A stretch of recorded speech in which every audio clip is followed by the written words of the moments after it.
So, alis tayo guys. Hatid natin si Madam Emma kasi meron silang lunch ngayon kasama yung kanyang teacher ata. Parang ganun. Ayan, parang ititreat lang ata nila together with Sam.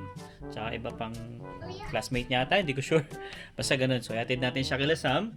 Tapos, siguro magiging gagawin natin ngayon. Kakarwash muna ako kasi sobrang dumi ng sasakyan ko. Kasi alam nyo guys, di ba? Puro ulan itong mga nakaraang araw.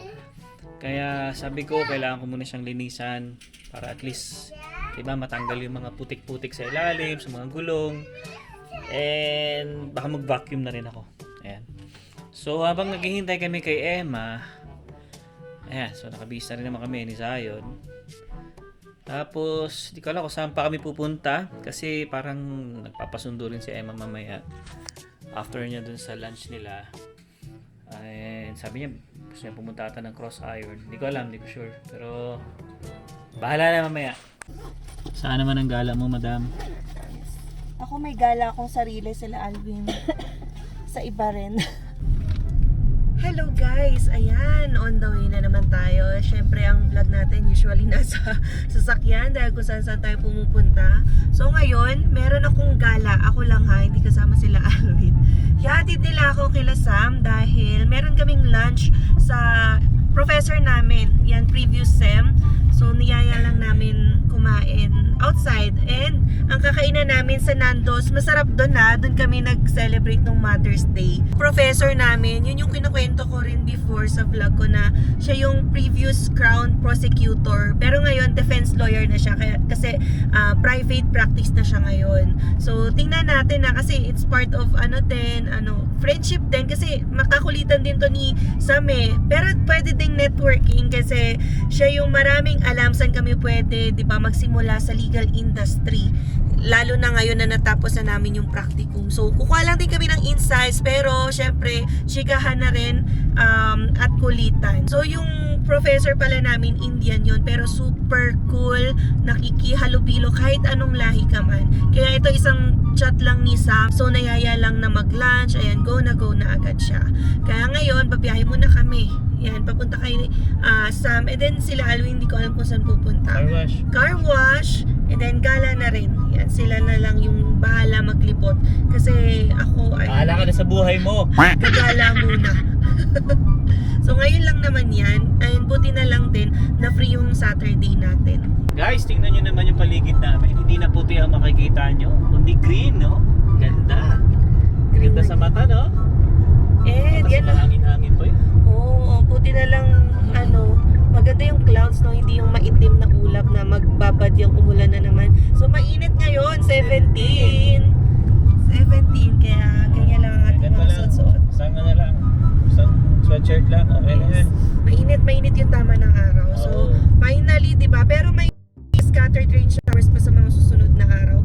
But still, at least ngayong weekend, maganda. So makakagala at makakakamping naman ang ating mga kababayan dito sa Calgary. Ito talaga guys sa Canada ha, yung mga hobbies nila, camping. So dapat talaga nag-i-invest ka ng mga gamit sa camping, lalo na yung mga tent kung gusto nyo mag-overnight. So sa ngayon wala pa kaming mga ganong gamit. Pero I think sa Couples for Christ may mga malalaking tent yung mga kasamahan natin. Pwede tayo makashare, pero kung may mahiraman din tayo, no? Pero maganda rin kasi maybe may sarili tayo kasi nakakaya naman. Matutulog Oo tayo, naman. Sabi nga nila, basta makatulog daw kayo kasi malakas daw yung hilig niya. Pero sa ngayon kasi parang iniisip ko kung nagre-rent, alam mo yon, yung space sa bahay. Mas maganda kasi mag-ipon ka ng gamit kung may bahay ka na. So, di ba, sana soon sa i-grant ni Lord na magkabahay tayo dito sa Canada. Kasi ayoko talaga yung bili ng gamit sa ngayon. Gusto ko yung madaling ma-dispose kasi kung lilipat-lipat ka ng bahay afterwards, hindi mo nga alam kung kailan ka magkakabahay dito eh. Pero yun yung goal ko, mag-ipon ng mga pang-camping materials, ganyan, ang daming gamit eh. Diba?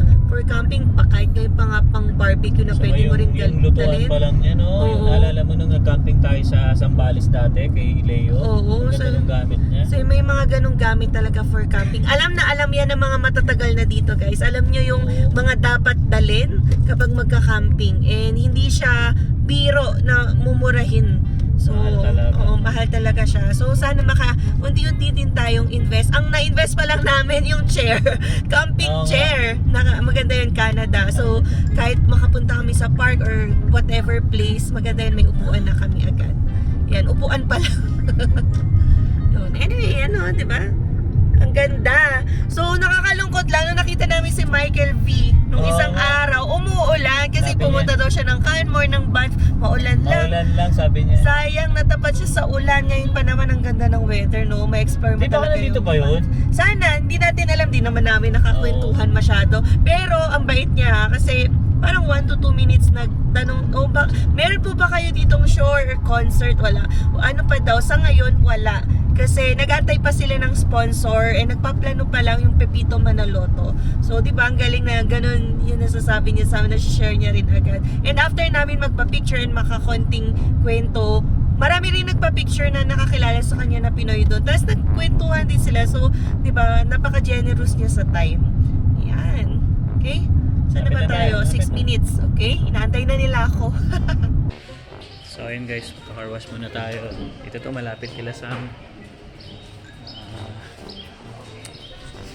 Piso lang din to eh. Okay. Medyo iba kasi siya yung ano. So, okay. Sige. Guys, so may crack. Tingnan mo lang dyan. Ito, ipat mo dyan. So, car wash muna tayo.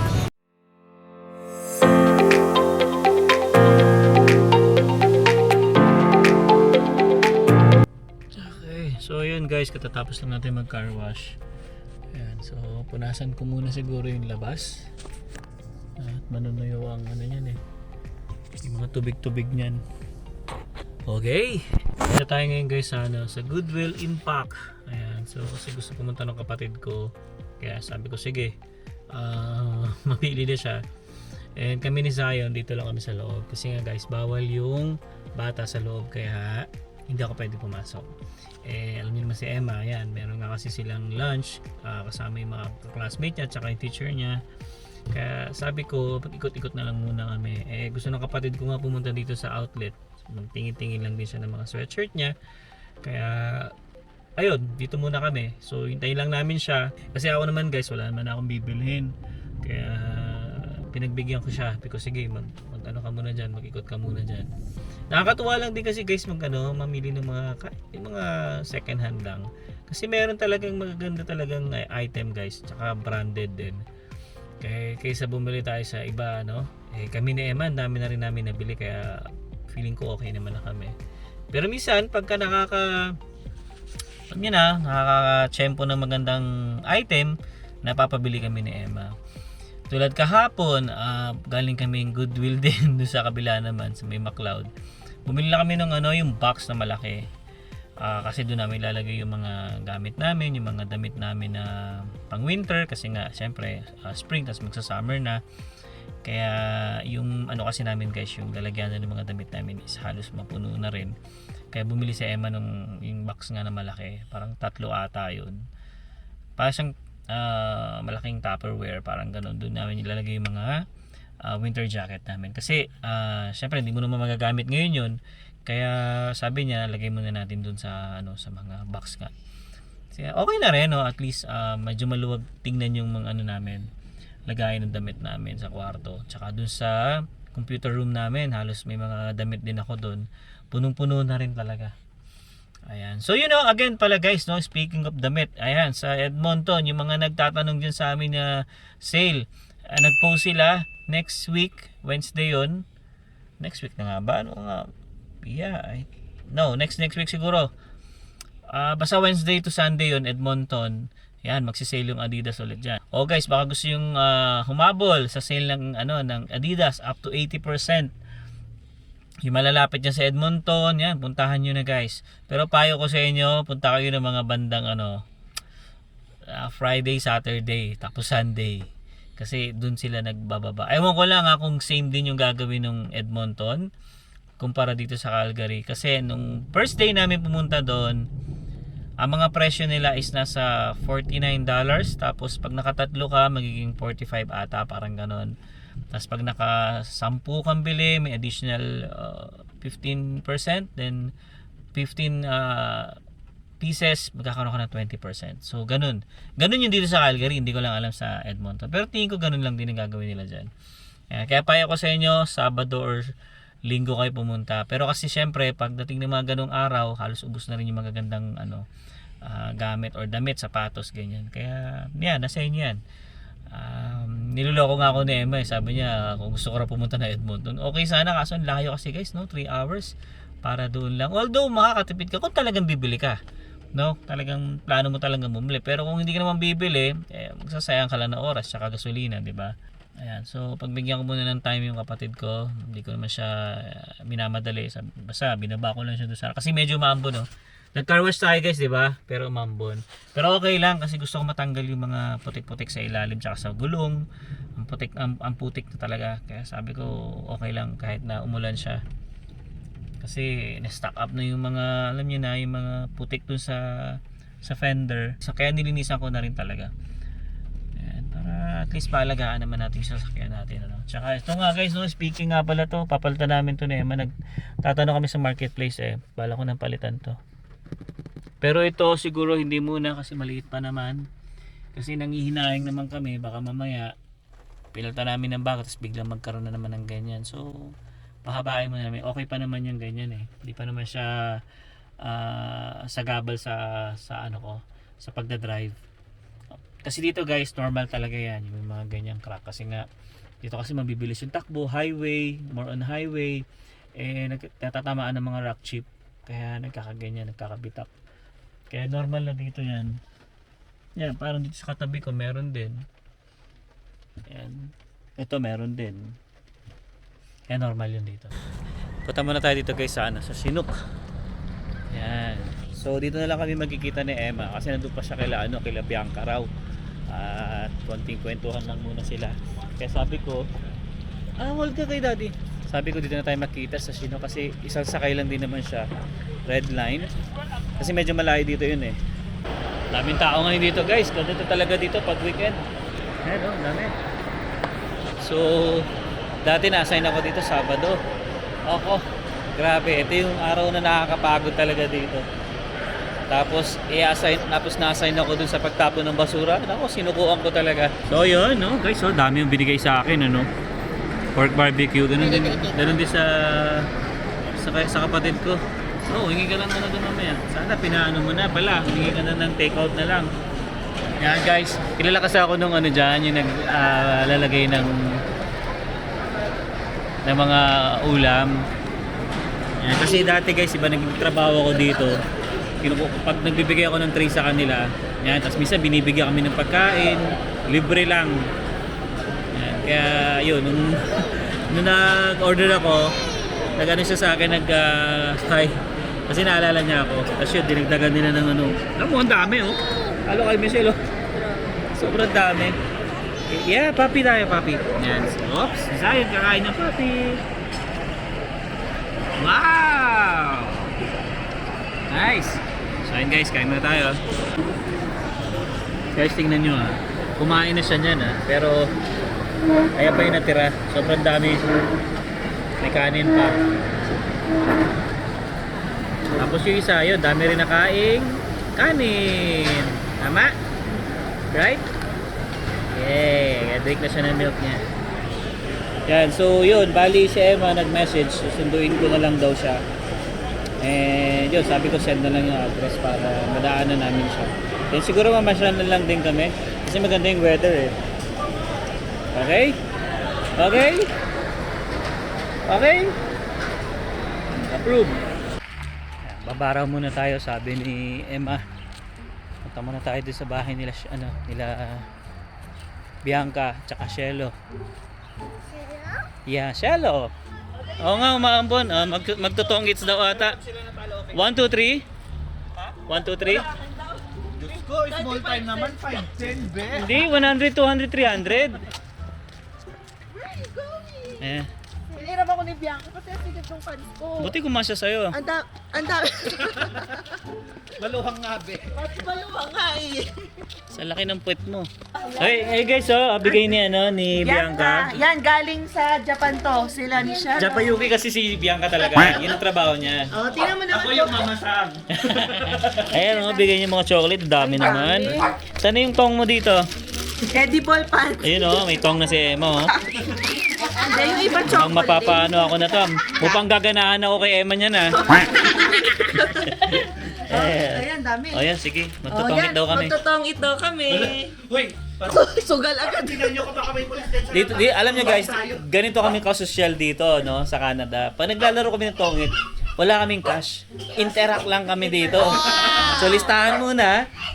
Ilista daw muna ni Emma, then saka na lang daw isend sa May tabulator, be. Diba? Sosyal. May tabulator. So guys, nagkakainitan na ng tong eats dito. Grabe. Syempre, pastime lang naman. Milyones ang kanilang nilalabas. Char. No? Si Madam Bianca, may magulong aso. Tapos si Sam and si Ate Michelle. 'Di ba? Wala virtual yung money. Diyos ko, ako yung ginawang tagalista. Ayan no, utang for tong eats. Ay. So si Sam nanalo kanina din sa Ate Michelle ngayon. Oh, bawi naman diyan, girl. Halo yung host. Na-order mo na ba yung sungka natin, be? Na diamonds yung pang-sungka. Ayan. Daw, be. Ay, ang ganda naman. Patay kayo kay Bianca ngayon. Ay, hindi Ay. natin sure. Patay kayo kay Bianca ngayon. So guys, ganito lang ang aming Pastime. pastime. Chill lang, 'di ba? Dapat may pa-earls ako ngayon. Kaya lang, wag na. Mas Mas mahalaga ang tong eats. Mas mahalaga ang kate ng palad sa tong eats. Kasi ilang years na hindi nakaano sa Pinas. Oo, mga pastime natin sa Pinas, no?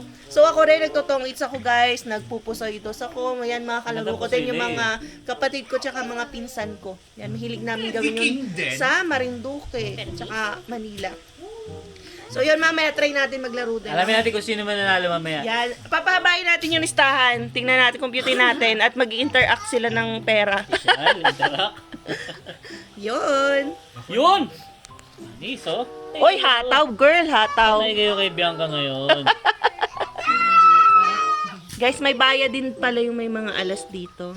Basta manalo ka. Ayan. Mga pinag-uusapan dyan, mga Oy, okay lang yun. Ayun guys. Pinagkamalan si Shelo yung anak tapos si Bianca yung yaya. Ayan, so natapos niya ang aming, natapos na pala yung tong-it nila, So nanalo si Michelle. Nanalo si Ate Michelle. Si Michelle. So mga $15 ata panalo. Then bukas, balik kami kila Sam naman kami bukas. Oo. Ayan, so pauwi na tayo guys. Medyo malamig. Umulan kanina eh. Basa na naman. Woo! Kumaya ulit guys, lamig. Ayun guys, dito na tayo sa bahay, At yan, lumipas na naman ang isang araw natin. Then may isang araw pa tayo para sa ating day off. Then Monday, work na naman. Okay, so bago pala tapos itong video na ito, ito mga pinamili ng kapatid ko. Yan, binili niya si Zion ng helicopter. Ito yung mga napamili niya. Balak niya siguro mag-ukay-ukay sa Pilipinas, kaya iniipon niya. Kasi sayang guys, mura lang din talaga siya eh. Ang gaganda niya Diba? Pwede mo ibenta sa Pilipinas yan. Kasi ang kagandahan kasi dun sa Goodwill Impact nga guys, per kilo siya or per pound. Kaya mas makakatipid kayo kasi itong dami niya na yan, parang $17 lang yung napamili niya yan. Okay, so dito ko natatapos itong vlog na to. Nag-enjoy ang baby ka? Nag-enjoy? Papakita niya yung binigay ni Tita Bianca na car galing Japan. Ayan binigay ni Tita Bianca, no? Yeah? So say thank you. Thank you, Tita Bianca. Yeah. Say thank you na Tita Bianca. Thank you. Okay. So yun guys, ganito na lang. See you on the next one. Peace. See